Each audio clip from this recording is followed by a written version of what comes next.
High above the tree line, something moves against the sky. Too large to be a bird, too silent to be natural. And then, the storm follows. Long before stories of creatures in the sky, there were stories of how the world itself was shaped. Among the Quileute people, there is a figure known as Coyote the Transformer, a traveler who moved across the land, teaching people how to live. He shaped the world as he went, not just the land, but the people and the animals within it. When he came across creatures that threatened balance, he changed them. A beaver, given the tail it would slap forever against the water. A deer, made to flee and look back in fear. And as he continued his journey, he created people themselves, drawing them from the earth, from the water, from the creatures that came before. He taught them how to fish, how to build, how to survive. And in doing so, he didn't just create a people. He created a world, guided by forces greater than themselves. Because in these traditions, the world isn't empty. It's alive, filled with spirits, some that guide, some that protect, and some that remind people of the power they live beneath. And among those spirits, there is one that stands above the rest, a presence tied to the sky itself, a being said to carry storms, to shape the weather, and to make its presence known through thunder. They call it the Thunderbird.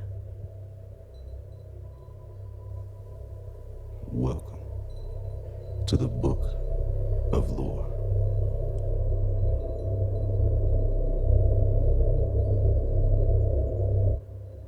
In these traditions, the world isn't empty. It's alive, filled with spirits, not distant, but present, guiding, watching, teaching. Some appear in forms of animals, an eagle carrying messages between the earth and the sky, a wolf representing strength, loyalty, community, a raven embodying a bringer of change. They're not just symbols, but teachers. For the people who lived alongside them, these weren't just stories. They were part of everyday life. And above all of them were forces tied directly to the world itself. Spirits connected to the land, to the water, and to the sky. Because nature wasn't something to observe, it was something to respect. Something powerful, something capable of giving life, and also taking it away. And when it came to the sky, there was one presence that stood above the rest. A being said to carry storms, to shape the weather, to make its presence known not by sight, but by sound. Thunder. They called it the Thunderbird. Though many of the stories share similar details, the meaning of the Thunderbird changes depending on where you are. Different tribes describe the same presence, but understand it in different ways. In the Pacific Northwest, it's often seen as something tied to creation itself, a guardian, a force that helps shape the world. In the Great Lakes region, it becomes something more imposing, a being that controls the weather and enforces order.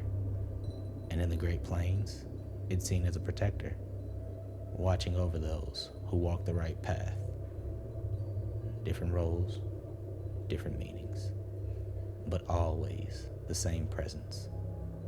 Something in the sky, something powerful. And to understand it, you have to look at the people who tell its story. So we begin in the Pacific Northwest with the Quileute.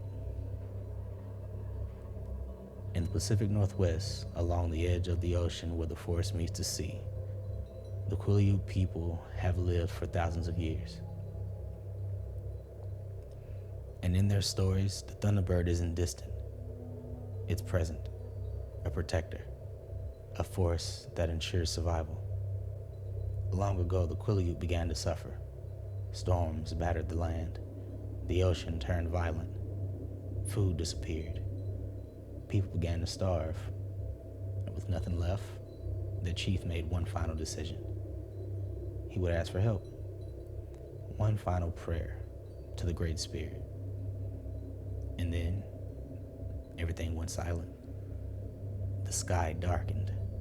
Thunder rolled across the land, and something appeared. A massive bird, so large it blocked out the sky. It circled once, then dropped toward the ocean, disappearing beneath the surface. And moments later, it rose again. A whale in its talons, carried from the depths and dropped onto the shore. Food, life, survival. And just as quickly as it came, it was gone. Back into the storm. In these stories, the Thunderbird isn't just powerful, it's necessary. It doesn't act at random.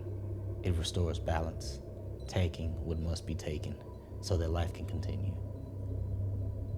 Other stories describe something even greater. Battles between the Thunderbird and creatures of the deep. Storms so violent, they reshape the land itself. Floodwaters rising, carrying people away from their homes, scattering them across the region. Not as destruction, but as change. The Thunderbird's presence still lives on, in carvings, in songs, in stories passed down through generations, often placed at the top of totem poles, not as something to be worshipped, but as something to remember. Further inland, across the Great Plains, the story changes again, but the presence doesn't. Among the Lakota people, the Thunderbird is known as Wakinian, not just a spirit, but one of the most powerful forces in their world, a being of the sky, one that doesn't walk the earth, but watches it. In their stories, Wakinian is different. It has no feet. It exists entirely above. Its wings stretch wide, and its eyes see everything. It doesn't just bring storms. It brings judgment, a force that responds when balance is broken. Long ago, something rose from the water. A great serpent, Untehi, a being that despised humanity. And so, it decided to end it. The waters rose, flooding the land, leaving only the highest ground behind. The people fled, waiting, hoping something would change. And it did. Wakinian, the Thunderbird. At first, it tried to fight in the water and nearly lost. So it returned to the sky where it belonged, calling the other birds together. And when they struck all at once. Lightning tore through the water, boiling it, burning the serpent until nothing remained but stone. And when it was over, the rains came, the lands returned, and the people survived. In Lakota tradition, this isn't just a battle, it's a reminder that power alone doesn't restore balance. It has to come from the right place, the sky, the world above. Like the Quileute stories, the Thunderbird protects, but here it also judges. It decides when something has gone too far. And when the thunder rolls across the plains, it isn't just a storm, it's a warning. Among Algonquin-speaking peoples, the world is divided. Above, the sky. Below, the water. And between them, a constant tension, because while the Thunderbird rules the sky, something else rules below. Among the Ojibwe, the Thunderbird Anamiki is more than a storm. It's a balance, because beneath the surface live the water spirits, serpent-like beings capable of flooding rivers, overturning canoes, and swallowing entire villages. When they rise, the land suffers, and when that happens, the Thunderbird answers. Storm clouds gather, thunder cracks across the sky, and lightning strikes the water, not at random, but with purpose, driving the spirits back below, restoring what was lost, not destroying the world, but correcting it. But not every story ends with balance. Some end with consequence. Among the Shawnee, the Thunderbird is not one being, but many. A clan of warriors who hunt the serpent people of the earth. And in one story, that conflict becomes personal. A woman living on the edge of her village meets a man unlike any she's ever seen. Strong, quiet, different. She goes with him, lives among his people, builds a life until one day she learns the truth. They are not human. They are serpent people, and the man she loves is one of them. So she decides to run, warned not to look back. But he follows, closing the distance until the sky breaks, then thunder. And from above, they arrive, the thunder beings. They strike the serpent down, saving her, taking her away to the sky, where she begins a new life with them. Years pass, she has a child, and eventually returns to her people. But the child is warned never to use a weapon, never to act without control. And when that warning is ignored, the sky answers again, taking him back, leaving her behind with the lesson: power comes with consequence. Different stories, different people, but the same truth. When the balance is broken, something answers from above. Even now, people still claim to see something. Not often, but enough to keep the story alive. A park ranger in North Dakota once described seeing it clearly: a massive shape in the sky, wings stretching far wider than anything he'd seen before. But it wasn't just the size that stayed with him. It was the moment it turned and looked directly at him. Not like an animal, like something that understood it was being watched, and that it was watching back. Years earlier, a commercial pilot reported something similar, a near collision. At first, he thought it was another aircraft until it moved. Wings, beating, larger than his plane. He filed it as an unidentified object, but anything else just wouldn't be believed. Most people would dismiss stories like these as misidentification, a coincidence even, but not everyone sees it that way. In some Native communities, these sightings aren't questioned, they're expected. Moments when something appears because something is out of balance. Not random, not accidental, intentional. And that's what makes these stories different.